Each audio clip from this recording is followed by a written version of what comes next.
السلام عليكم ورحمة الله. أهلا وسهلا بكم في درس القرآن يا أيها الطلاب. أنا محمد أنور حسين مولوي مساعد جمعنا إسلامية داخل مدرسة.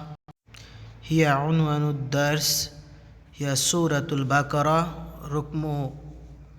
ركع 15 وآياتها. يا أيها الطلاب، نحن نعلم أولا شأن نزول لهذه الآيات في يوم الحجة الوداع. عمر رضي الله تعالى عنه سأل رسول صلى الله عليه وسلم هل هذا مقام إبراهيم؟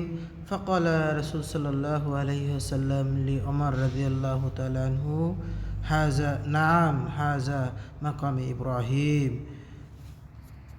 يسأل عمر رضي الله تعالى عنه هل أصلي هنا؟ ثم نزلت هذه الآية. يا أيها الطلاب، نحن نعلم معنى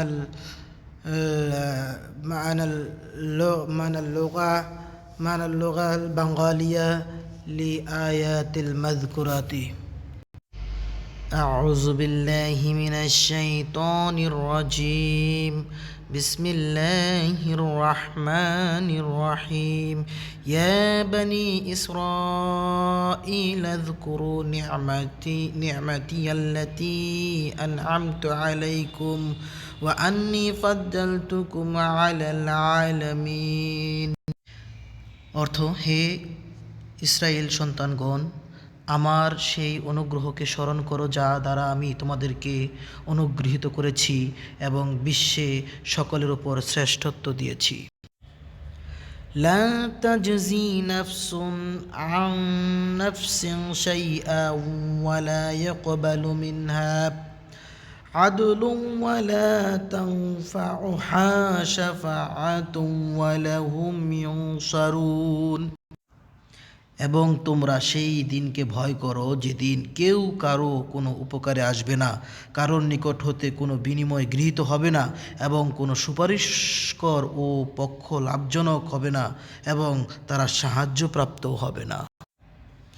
وَإِذِ ابْتَلَى إِبْرَاهِيمَ رَبُّهُ بِكَلِمَاتٍ فَأَتَمَّهُنَّ قَالَ إِنِّي جَاعِلُكَ لِلنَّاسِ إِمَامًا قال ومن ذريتي قال لا ينال أحدي الظالمين।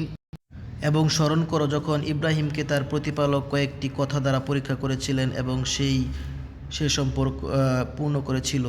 আল্লাহ বললেন, আমি তোমাদেরকে মানবজাতির নেতা করেছি। সে বলল, আমার বংশধরগণের মধ্য হতে। আল্লাহ বললেন, আমার প্রতিশ্রুতি জালিমদের প্রতি প্রযোজ্য নয়।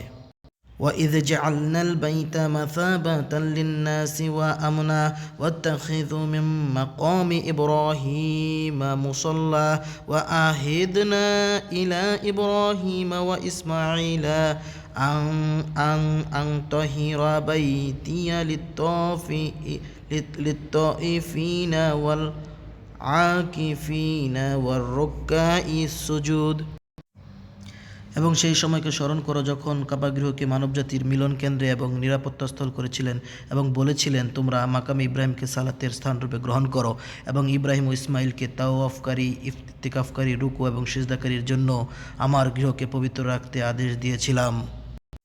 وإذ قال إبراهيم ربي اجعل هذا بلدا آمنا وارزق أهله من الثمرات من آمن منهم بالله واليوم الآخر قال ومن كفر فأمتعه قليلا ثم أضطره إلى عذاب النار وبئس المصير। স্মরণ করো যখন ইব্রাহিম বলছেন, হে আমাদের প্রতিপালক, এটাকে নিরাপদ শহর করো, আর এর অধিবাসীদের মধ্যে যারা আল্লাহ ও আখিরাতের ঈমান আনে তাদেরকে ফলমূল হতে জীবিকা দান করো। তিনি বললেন, যে কেউ কুফরি করবে তাকেও কিছু কালের জন্য জীবন ভোগ করতে দিব, অতঃপর তাকে জাহান্নামে শাস্তি ভোগ করতে বাধ্য করব, এবং কত নিকৃষ্ট তাদের প্রত্যাবর্তন। وإذ يرفع إبراهيم القواعد من البيت وإسماعيل وربنا تقبل منا إنك أنت السميع العليم। স্মরণ করো যখন ইব্রাহিম ও ইসমাইল কাবাগৃহের প্রাচীর তুলেছিল, তখন তারা বলেছিল, হে আমাদের প্রতিপালক, আমাদের এই কাজ গ্রহণ করো, নিশ্চয়ই তুমি সর্বশ্রোতা ও সর্বজ্ঞাত।